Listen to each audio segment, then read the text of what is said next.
देश में कोरोना का कहर थमने का नाम नहीं ले रहा है। 24 घंटे में देश में रिकॉर्ड 62,538 नए केस सामने आए, जबकि 886 की मौत हो गई। हालांकि देश में रिकवरी रेट बढ़कर 67.98% हो गया है। देश में कोरोना संक्रमितों की संख्या बढ़कर 20,27,000 के पार पहुंच चुकी है। इनमें से 6,07,000 से ज्यादा मरीजों का इलाज चल रहा है, जबकि 13,78,000 से ज्यादा लोग बीमारी को मात दे चुके हैं। हालांकि अब तक 41,000 से अधिक लोगों की मौत हो चुकी है। रायपुर में लॉकडाउन खुलने के साथ ही तय समय से बाजार भी खुलने लगा है। शहर के थोक किराना बाजार, गोल बाजार में भी दुकानें खुलने लगी हैं। हालांकि बहुत ज्यादा भीड़भाड़ वाली स्थिति अभी दिखाई नहीं दे रही है, तो वहीं लोगों में मास्क को लेकर अवेयरनेस भी दिखाई दे रही है। रायपुर में लॉकडाउन खुलने के साथ ही शहर की सड़कों पर गाड़ियों की आवाजाही भी बढ़ गई है। ट्रैफिक व्यवस्था भी अब पहले की तरह सख्त नजर आ रही है। मुख्य चौक चौराहों पर गाड़ियों की बेरोक टोक आवाजाही हो रही है, जबकि लॉकडाउन की स्थिति में मुख्य चौक चौराहों पर गाड़ियों की चेकिंग हो रही थी। अब उनसे बाहर निकलने की वजह भी पूछी जा रही थी। हालांकि आज बाहर निकलने वाले लोग मास्क लगाए जरूर नजर आ रहे हैं। मंत्रालय समेत नवा रायपुर और रायपुर के सभी दफ्तर आज से खुल गए हैं। हालांकि कोरोना को देखते हुए दफ्तरों में बाहरी लोगों की एंट्री पूरी तरह से प्रतिबंधित है और इस संबंध में सामान्य प्रशासन विभाग ने आदेश जारी किए हैं। मंत्रालय और दूसरे दफ्तरों में तृतीय और चतुर्थ श्रेणी के कर्मचारियों की उपस्थिति 1/3 है और वहीं अनुभाग अधिकारी और उनसे वरिष्ठ सभी अधिकारी दफ्तर आ रहे हैं। हालांकि मंत्रालय के सचिव स्तर के अधिकारियों को वर्क फ्रॉम होम करने की छूट दी गई है। रायपुर में कांग्रेस समन्वय समिति की बैठक कल होगी, जिनमें निगम मंडल आयोगों में नियुक्ति के दूसरी सूची के नामों पर चर्चा की जाएगी। इसके साथ ही संगठन में नियुक्तियों पर भी चर्चा होगी। समन्वय समिति की बैठक में प्रदेश प्रभारी पीएल पुनिया, सीएम भूपेश बघेल समेत कई नेता शामिल होंगे। बैठक के लिए पीएल पुनिया आज शाम रायपुर पहुंचेंगे। आत्मनिर्भर मध्य प्रदेश के लिए राज्य सरकार आज से वेबिनार के आयोजन की शुरुआत करने जा रही है। इसमें प्रदेश के विकास का आगामी रोडमैप तैयार करने की रणनीति पर चर्चा होगी। मुख्यमंत्री शिवराज सिंह चौहान थोड़ी देर में वेबिनार का शुभारंभ करेंगे।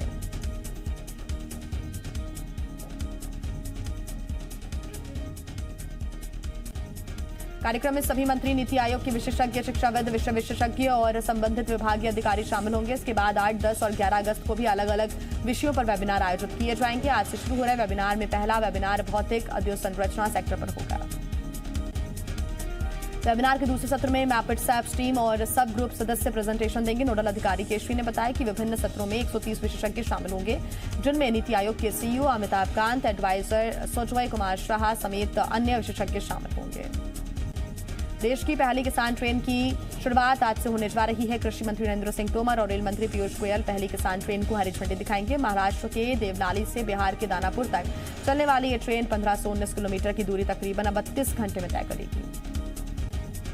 ट्रेन मध्य प्रदेश के बुरहानपुर, खंडवा, इटारसी, जबलपुर, सतना और कटनी होते हुए बिहार के लिए निकलेगी। किसानों के उत्पादों को मार्केट में एक ही दिन में पहुंचाने के लिहाज से शुरू की जा रही इस ट्रेन के जरिए किसानों के पेरिशेबल उत्पाद जैसे सब्जियां, फल, फूल, दूध, दही जैसे सामान देश के दूसरे हिस्सों में पहुंचाए जाएंगे। प्रधानमंत्री नरेंद्र मोदी आज नई शिक्षा नीति पर अपने विचार रखेंगे। शिक्षा मंत्रालय के कॉन्क्लेव में नई शिक्षा नीति, भविष्य की शिक्षा रिसर्च जैसे मुद्दों पर चर्चा होगी। कार्यक्रम में नई शिक्षा नीति का ड्राफ्ट तैयार करने वाली कमेटी के सभी सदस्य मौजूद रहेंगे।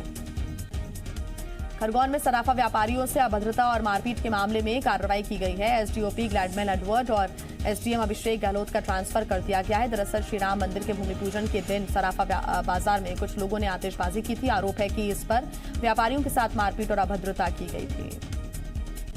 प्रशासन की कार्रवाई पर बीजेपी महासचिव कैलाश विजयवर्गीय और सांसद गजेंद्र पटेल ने नाराजगी व्यक्त की थी। साथ ही शहर के लोगों ने कल अपने प्रतिष्ठान भी बंद रखे और अब एसडीओपी ग्लैडमैन एडवर्ड को भोपाल में पुलिस मुख्यालय भेज दिया गया है, जबकि एसडीएम अभिषेक गहलोत को भोपाल में सामान्य प्रशासन विभाग से अटैच कर दिया गया है। लॉकडाउन के दौरान ट्रैकिंग के नाम पर पीडब्ल्यूडी के सब इंजीनियर को पीटना नीमच पुलिस को भारी पड़ गया। नीमच कोर्ट ने पूरे मामले में एसपी सहित 6 पुलिसकर्मियों के खिलाफ केस दर्ज करने के आदेश दिए हैं। साथ ही 17 अगस्त तक कोर्ट में रिपोर्ट पेश करने को कहा है। आरोप है कि 7 मई को जब पीडब्ल्यूडी के सब इंजीनियर सुभान सोलंकी अपनी ड्यूटी पर डाक बंगले जा रहे थे, तब रास्ते में उन्हें पुलिसकर्मियों ने रोककर परिचय पत्र मांगा। सोलंकी हालांकि अपना कार्ड दिखा रहे थे, लेकिन उसके पहले ही मौजूद पुलिसकर्मियों ने उन पर ताबड़तोड़ लाठियां बरसाना शुरू कर दी, जिसकी वजह से सब इंजीनियर सोलंकी गंभीर रूप से घायल हो गए। आरोप है कि सुभान सोलंकी ने थाने में शिकायत की तो उसके पहले उन्हें भटकाया गया और बाद में अज्ञात लोगों के खिलाफ मामला दर्ज किया गया। सुभान सोलंकी पूरा मामला कोर्ट लेकर पहुंचे तो कोर्ट ने सख्त रवैया अपनाते हुए 6 पुलिसकर्मियों के खिलाफ कार्रवाई के आदेश दिए। मध्य प्रदेश में फिर से भामाशाह योजना लागू की जाएगी। राजस्व बढ़ाने को लेकर हुई वीडियो कॉन्फ्रेंसिंग में सीएम शिवराज ने इस बात के निर्देश दिए। बैठक में सीएम ने कहा कि सर्वाधिक टैक्स पेयर कारोबारी को सरकार का भामाशाह अवार्ड मिलेगा। साथ ही बैठक में सीएम ने कहा कि राजस्व बढ़ाना आवश्यक है, मंत्री अधिकारियों के साथ इस पर समीक्षा करें। मुख्यमंत्री ने समीक्षा बैठक में वाणिज्य कर, आबकारी, वन, खनिज, ऊर्जा, परिवहन समेत अलग अलग विभागों से टैक्स के संबंध में जानकारी ली। दरअसल कोरोना संक्रमण को रोकने के लिए लगाए गए लॉकडाउन के कारण प्रदेश की अर्थव्यवस्था पर इसका बुरा असर पड़ा है। वित्त मंत्री जगदीश देवड़ा ने कहा कि कोरोना संकट के कारण बजट पर प्रभाव पड़ा है, लेकिन अब धीरे धीरे स्थिति सामान्य हो रही है। कर्मचारियों के इंक्रीमेंट रोके जाने पर वित्त मंत्री ने कहा है कि संकट की स्थिति सब लोग सहयोग करेंगे और अगर हालात बने तो खर्चों में कटौती के लिए कदम उठाए जाएंगे। मध्य प्रदेश में कोरोना का कहर जारी है। पूर्व मंत्री और देवरी विधायक हर्ष यादव की कोरोना टेस्ट रिपोर्ट पॉजिटिव आई है, जिसके बाद हर्ष यादव को इलाज के लिए चिरायु अस्पताल में भर्ती कराया गया है। हर्ष यादव ने फेसबुक के जरिए लोगों से अपील की है कि उनके संपर्क में जो भी आया है वो भी अपना जांच करा लें। मध्य प्रदेश में अब सिर्फ रविवार को लॉकडाउन रहेगा, यानी कि शनिवार को लॉकडाउन नहीं रहेगा। इसके साथ ही अब पूरे प्रदेश में रात 10 बजे तक दुकानें खुली रहेंगी। रात 10 बजे से सुबह 5 बजे तक कर्फ्यू रहेगा। मध्य प्रदेश में कल कोरोना के 830 नए मामले सामने आए हैं। 838 मरीज अस्पताल से ठीक होकर घर लौटे। अच्छी खबर है कि मध्य प्रदेश में रिकवरी रेट बढ़कर 73% हो गया है। 24 घंटे में 17 लोगों की मौत हो गई। छत्तीसगढ़ में कोरोना का कहर लगातार जारी है। प्रदेश में पिछले 24 घंटे में कोरोना के 483 नए मरीज सामने आए हैं, जिसके बाद से कोरोना के एक्टिव मरीज 2855 और कुल मरीजों की संख्या 11,020 हो गई है। छत्तीसगढ़ में कल कोरोना से 6 लोगों की मौत हो गई, जिसके बाद से प्रदेश में कुल मौतों का आंकड़ा 77 पर पहुंच गया। राहत की बात यह है कि कल ही 217 लोगों को डिस्चार्ज भी किया गया। नए मरीजों की बात करें तो सबसे अधिक रायपुर से 174 नए मरीज मिले हैं।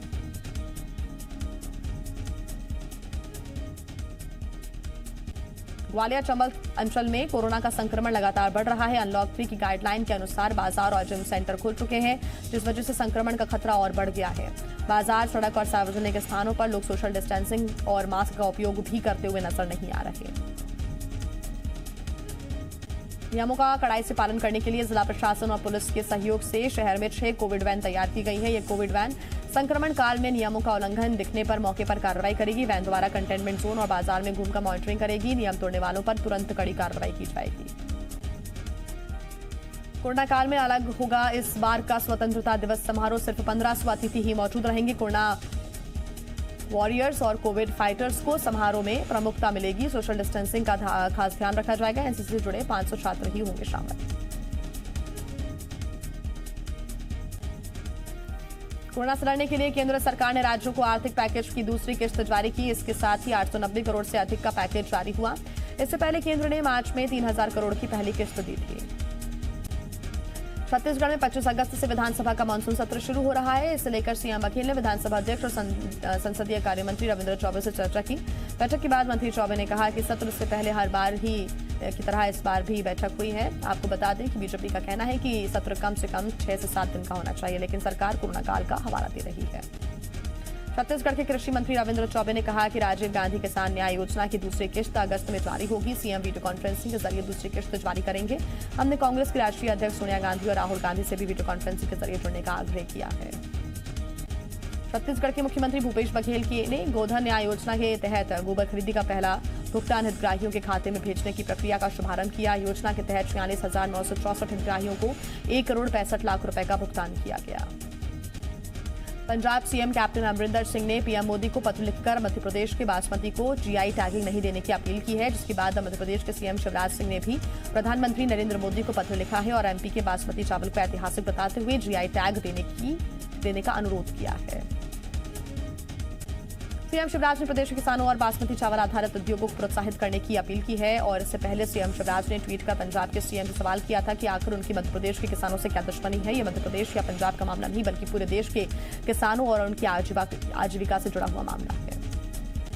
कमलनाथ ने ट्वीट कर लिखा है कि हमारी 15 महीने की सरकार ने इस लड़ाई को दमदारी से लड़ा। अगस्त 2019 में इस मामले में हमारी सरकार के समय हुई सुनवाई में हमने दृढ़ता से सरकार की ओर से अपना पक्ष रखा था। बीजेपी हर मामले में झूठ बोलने और झूठ फैलाने में माहिर है। मध्य प्रदेश के बासमती चावल को जीआई टैग मिले, मैं और मेरी सरकार हमेशा से इसकी पक्षधर रही। कमलनाथ के मुताबिक बासमती चावल को जीआई टैग मिले, इसकी शुरुआत एपीडा ने नवंबर 2008 में की थी। इसके बाद 10 सालों तक प्रदेश में बीजेपी की सरकार रही, जिसने इस लड़ाई को ठीक ढंग से नहीं लड़ा, जिस कारण हम इस मामले में पिछड़े। इसमें कांग्रेस बीजेपी वाली कुछ बात नहीं है।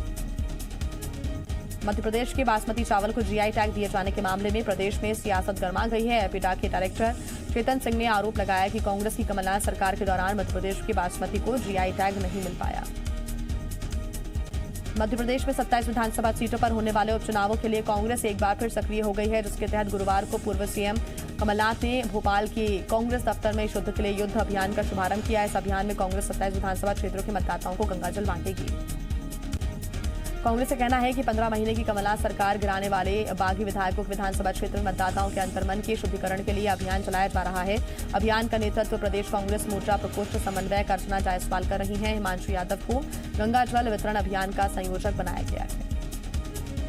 मध्य प्रदेश के विधायक सांसदों के अधूरे पड़े मकानों को लेकर प्रोटेम स्पीकर रामेश्वर शर्मा ने सख्ती दिखाई है। उन्होंने निर्माण एजेंसी आवास संघ को आखिरी अल्टीमेटम दे दिया है, जिसके तहत जिन विधायकों और सांसदों ने पूरे पैसे जमा कर दिए हैं, उनका पोजीशन 31 अगस्त तक कर दिया जाना चाहिए।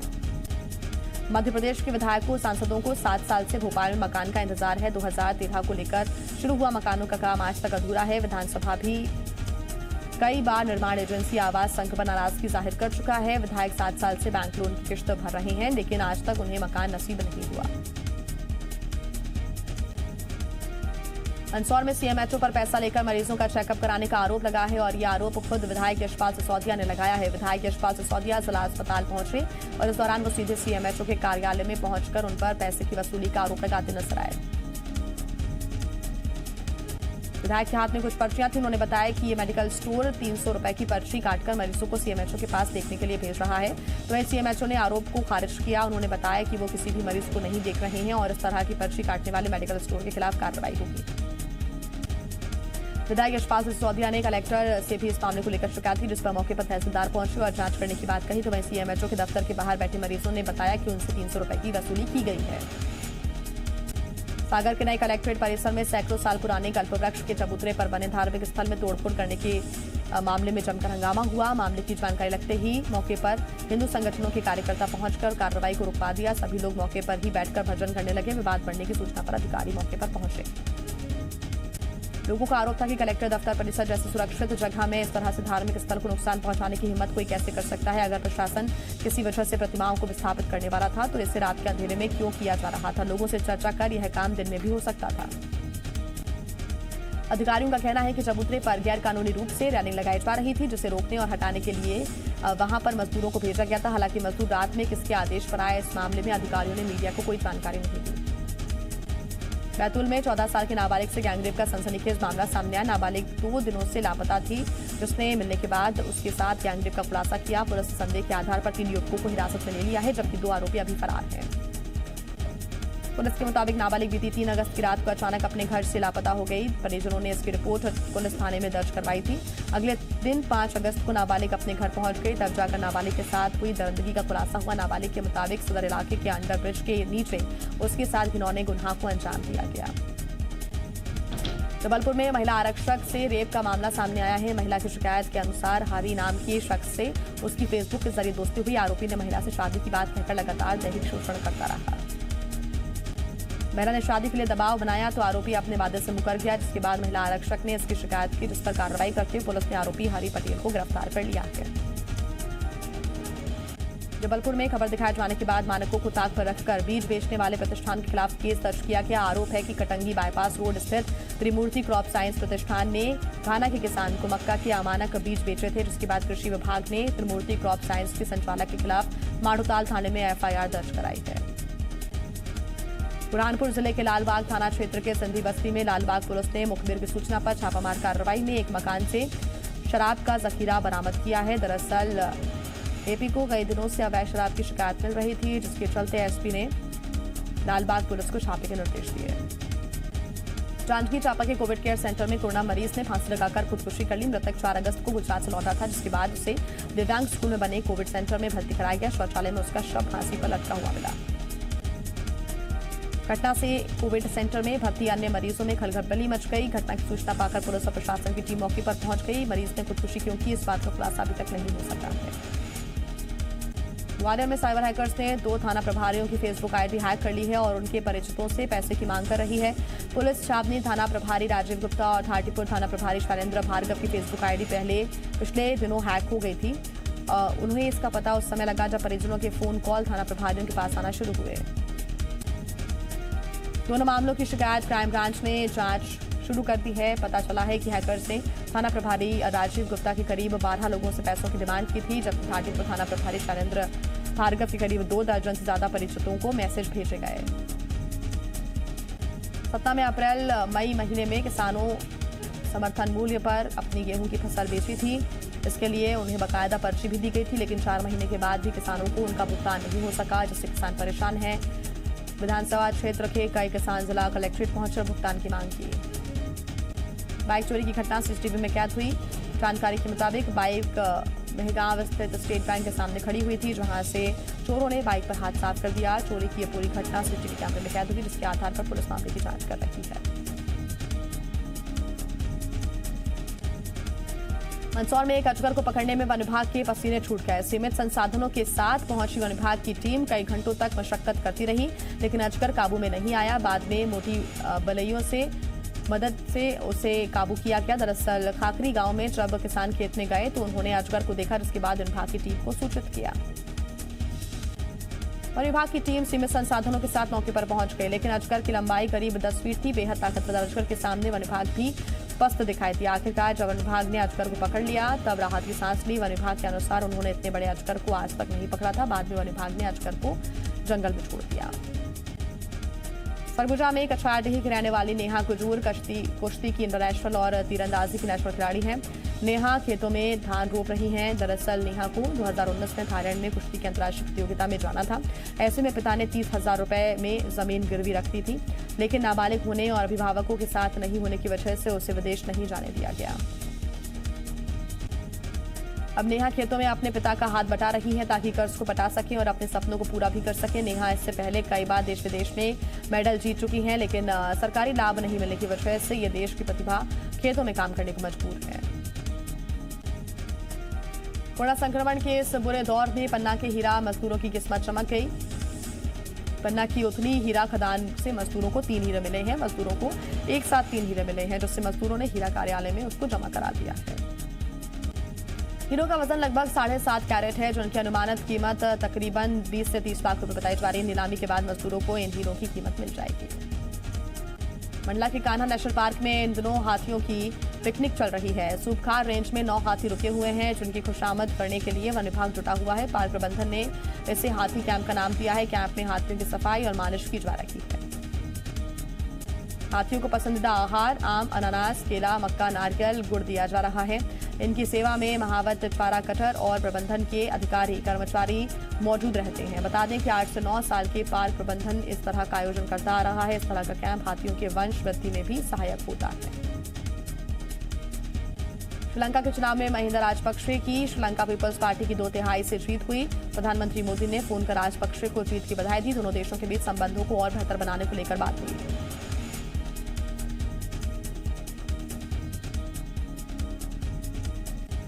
पूर्व केंद्रीय मंत्री मनोज सिन्हा आज जम्मू कश्मीर के नए उपराज्यपाल पद की शपथ लेंगे। नई जिम्मेदारी को संभालने के लिए मनोज सिन्हा श्रीनगर के राजभवन पहुंचे। समारोह में बीजेपी के कई बड़े नेताओं के शामिल होने की संभावना।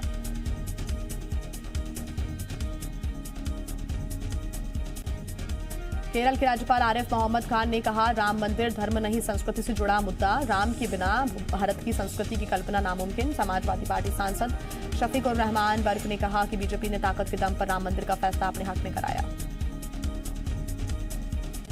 संयुक्त राष्ट्र सुरक्षा परिषद में पाकिस्तान की ओर से चीन के कश्मीर मुद्दा उठाने पर भारत की कड़ी प्रतिक्रिया।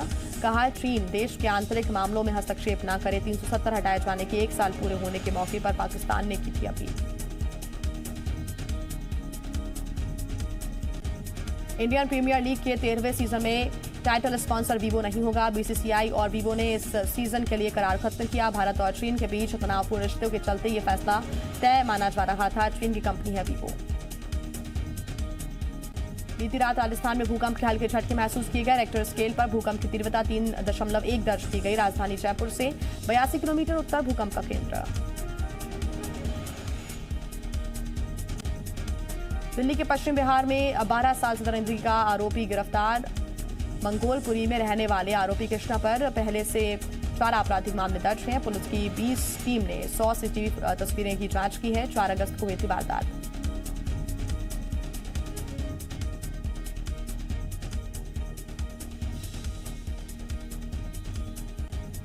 टर्की के बुस्रा में सड़क हादसे का हैरान कर देने वाला वीडियो सामने आया। आखिरी वक्त में वैन के सामने कूदा एक शख्स। वैन के ड्राइवर ने नियंत्रण खो दिया। युवक को मामूली चोट आई।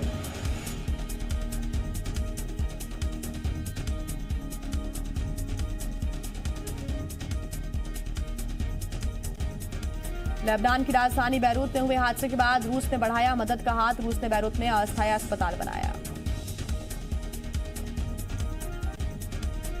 चिली में कुछ लोगों ने 14 ट्रकों के साथ एक कंपनी के दफ्तर में आग लगा दी। पुलिस ने 50 लोगों के खिलाफ मामला दर्ज कर कार्रवाई शुरू की। जानकारी के मुताबिक लोगों का कंपनी से विवाद था।